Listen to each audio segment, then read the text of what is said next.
दोस्तों, कैसे हो आप सब। आज हम बात करने वाले हैं एक ऐसे मिस्ट्री वाले और पावरफुल कैरेक्टर की जो मार्वल यूनिवर्स से है। इस कैरेक्टर का जन्म किसी प्लेनेट पर नहीं हुआ था, बल्कि खाली स्पेस या शून्य से हुआ था, जहां से सृष्टि की शुरुआत होती है। ये है नल, जिन्हें सिम्बियोट्स के गॉड के रूप में जाना जाता है। तो चलिए इस अनोखी और गहरी कहानी को जानते हैं। इमेजिन कीजिए, एक समय जब कुछ भी नहीं था, न प्लैनेट्स, न स्टार्स, सिर्फ गहरा स्पेस। इसी खालीपन से एक पावरफुल और रहस्यमयी शक्ति ने जन्म लिया। जैसे ही यूनिवर्स में लाइट की पहली किरण फैली, उसी लाइट ने नल के डार्कनेस को चुनौती दी। और फिर आए सेलेस्टियल्स, जो हैं कॉस्मिक आर्किटेक्ट्स। उन्होंने यूनिवर्स को शेप देना शुरू किया। उनकी शक्तियों से नई क्रिएशंस बनी। इस नई रोशनी और सेलेस्टियल्स की एक्टिविटीज ने नल को बहुत दुख पहुंचाया। उसकी अकेली शांति भंग हुई और उसने डिसाइड किया कि वो इस नई रोशनी से लड़ाई करेगा। अपने गुस्से और डार्कनेस से प्रेरित होकर नल ने बनाया अपना पहला हथियार, पहला सिम्बायोट। नल अपने गुस्से और पावर को समेटकर घने अंधेरे में खड़ा था। उसने अपने हाथ आगे बढ़ाए और कॉस्मोस की रॉ एनर्जी को कलेक्ट किया। धीरे धीरे उसकी मुट्ठियों में इकट्ठी हुई कॉस्मिक एनर्जी का रूप बदलना शुरू हुआ, एक लिक्विड की तरह, जो जल्दी ही एक जिंदा सेंसिटिव क्रिएचर में बदल गया, जिसे सिम्बियोट के रूप में जाना जाता है। ये सिम्बियोट काला, चिपचिपा और टेंड्रिल्स जैसे अपेंडेज से युक्त था, जो हर दिशा में फुर्ती से हिल रहे थे। नल ने इस नए सिम्बियोट को अपने शरीर से जोड़ लिया। ये तुरंत ही उसके इरादों का एक हिस्सा बन गया। उसने इस सिम्बियोट को एक विशाल खतरनाक वेपन के रूप में ढाल लिया, जो सेलेस्टियल्स की लाइट को काटने के लिए तैयार था। युद्ध का मैदान तैयार था। नल अपने सिम्बियोट के साथ मिलकर सेलेस्टियल्स के खिलाफ आगे बढ़ा। उसकी पहली स्ट्राइक ने आसमान में बिजली की तरह वार किया, जिसने एक सेलेस्टियल को हैरान कर दिया। उसके सिम्बियोट ने अलग अलग रूप लिए, कभी एक विशाल तलवार बनकर, तो कभी एक शील्ड जो सेलेस्टियल के लाइट बीम्स को रोक रहा था। युद्ध के दौरान नल ने अपने सिम्बियोट का इस्तेमाल कई तरीकों से किया, कभी एक शील्ड के रूप में, तो कभी एक विशाल हथियार के रूप में, हर बार सेलेस्टियल्स को चुनौती देते हुए। युद्ध तेज होता गया और नल ने अपनी पावर और सिम्बियोट के साथ मिलकर नए नए अटैक्स किए। उसकी चालाकी से सेलेस्टियल्स के अपने कंस्ट्रक्ट्स, चाहे वो स्पेस स्टेशन हो या एनर्जी स्ट्रक्चर्स, सब नल के सिम्बियोट द्वारा उनके ही खिलाफ यूज किए गए। ये सीन था डिस्ट्रक्शन और क्रिएशन का संघर्ष, जो स्पेस में एक नई कहानी लिख रहा था। नल अपनी जीत की खुशी से उत्साहित ने अपनी शक्तियों को फिर से इकट्ठा किया। उसने कई सिम्बियोट्स का निर्माण किया। हर एक नए सिम्बियोट को अपने डार्कनेस और नफरत से भर दिया। ये नए सिम्बियोट्स उसके असली इरादों का एक्सटेंशन थे, यूनिवर्स को जीतने का।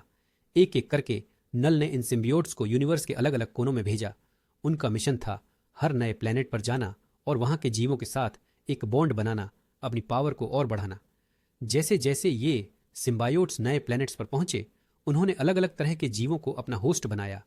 हर बॉन्डिंग एक नई शक्ति और रूप लेकर आई, जिससे उनका इम्पैक्ट और भी स्ट्रांग हुआ। इस तरह से नल का असर पूरे यूनिवर्स में फैल गया। हर नए बॉन्ड के साथ एक नया इतिहास लिखा गया, जिसमें सिम्बियोट्स ने अपने होस्ट्स के प्लैनेट्स को अपनी डार्क इमेज में बदल दिया। धीरे धीरे नल के बनाए सिम्बियोट्स ने एक विशाल एम्पायर का रूप ले लिया। हर नए प्लैनेट पर उनका प्रभाव बढ़ता गया, जिससे उनकी और नल की पावर में इजाफा हुआ। ये नया एम्पायर यूनिवर्स के हर कोने में अपनी जड़ें मजबूत कर रहा था। सिम्बायोट्स, जो अब तक नल के कंट्रोल में थे, धीरे धीरे अपने नए एनवायरनमेंट में एडजस्ट होकर खुद के थॉट्स और डिजायर्स डेवलप करने लगे। इनमें से कुछ सिम्बियोट्स ने सोचना शुरू किया कि उनका यूज सिर्फ डिस्ट्रक्शन और कॉन्क्वेस्ट के लिए ही क्यों। एक छोटे से प्लेनेट पर कुछ सिम्बायोट्स ने पहली बार नल के ऑनर्डर्स को रिजेक्ट कर दिया। जब नल ने उन्हें नए अटैक के लिए भेजने की कोशिश की, तो उन्होंने मना कर दिया, अपने नए दोस्तों और फैमिलीज के साथ एकता दिखाते हुए। इस रिबेलियन की चिंगारी ने जल्दी ही आग पकड़ ली। पुराने और नए सिम्बियोट्स, जो अब नल की पावर और नीयत से वाकिफ थे, एक दूसरे से कम्युनिकेट करने लगे और एक ऑर्गेनाइज्ड रेजिस्टेंस बनाने लगे। जल्द ही एक बड़ा युद्ध शुरू हुआ, जिसमें सिम्बियोट्स ने नल के खिलाफ अपनी पूरी शक्ति से लड़ाई की। उनका लक्ष्य था अपनी और अपने होस्ट्स की फ्रीडम को सुनिश्चित करना और नल के शोषण से मुक्ति पाना। अंत में सिम्बायोट्स ने नल को हरा दिया और खुद का एक नया घर, क्लिंटार नाम का प्लेनेट बनाया। यहाँ उन्होंने एक नई शुरुआत की, एक ऐसे समाज की जहाँ सिम्बायोट्स अपने नए आदर्शों के अनुसार जीते हैं, न कि नल के डार्कनेस के। जीत के बाद सिम्बायोट्स ने नल को उनके नए प्लेनेट क्लिंटार पर कैद कर दिया। उन्होंने उसे एक ऐसे जगह पर रखा जहां से उसकी डार्क पावर्स का कोई असर न हो सके। एक सुरक्षित जेल बनाई गई जहां उसकी शक्तियों को कंट्रोल किया जा सके। सिम्बियोट्स ने अपने नए समाज के लिए कुछ रूल्स और लॉज बनाए। इनका मकसद था शांति और स्थिरता बनाए रखना और सुनिश्चित करना कि नल जैसे ताकतवर प्राणी दोबारा पावर में न आए। नए सिम्बियोट समाज ने अपनी सिक्योरिटी को मजबूत किया, न सिर्फ अपने प्लेनेट के लिए बल्कि पूरे यूनिवर्स के लिए। उन्होंने सेंटिनल सिम्बियोट्स तैनात किए जो यूनिवर्स भर में पेट्रोल करते हैं ताकि नल के किसी भी प्रभाव को रोका जा सके। क्लिंटार के अंदर नल चुपचाप अपने भविष्य पर सोचता है। उसका मन अब भी डार्कनेस से भरा हुआ है, लेकिन अब उसके पास ताकत नहीं है अपने इरादों को पूरा करने की। बाहर सिम्बायोट्स अपनी नई पावर और जिम्मेदारियों को समझते हुए एक नई शुरुआत की ओर देखते हैं। कई सालों की कैद के बाद एक अचानक हुए कॉस्मिक इवेंट ने नल को फिर से जागृत कर दिया। अपनी कैद से आजाद होकर उसने एक बार फिर अपनी शक्तियों को महसूस करना शुरू किया। जैसे ही नल की पावर्स जागृत हुई, सिम्बायोट सेंटिनल्स को इसका सिग्नल मिल गया। उन्होंने तुरंत ही अपने प्लेनेट पर अलर्ट जारी किया और तैयारी शुरू कर दी नल का सामना करने की। सिम्बायोट्स ने अपनी सिक्योरिटी को और मजबूत किया। उन्होंने नल के हर संभावित हमले की योजना बना ली थी और अपने प्लेनेट क्लिंटार को उन्होंने एक किले में बदल दिया। नल अब पूरी तरह जागृत और गुस्से से भरा हुआ ने सिम्बायोट्स को एक आखिरी चुनौती दी। लेकिन इस बार सिम्बियोट्स तैयार थे, अपनी नई पावर और एकजुटता के साथ।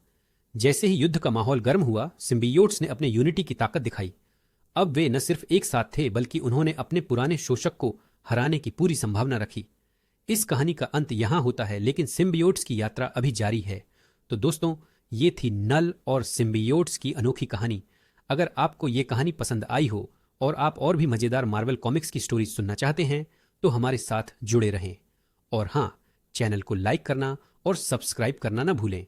आपके लाइक और सब्सक्राइब हमें ऐसी ही दिलचस्प कहानियां आप तक पहुंचाने में मदद करते हैं। मिलते हैं एक नई कहानी के साथ, तब तक के लिए गुड बाय और टेक केयर।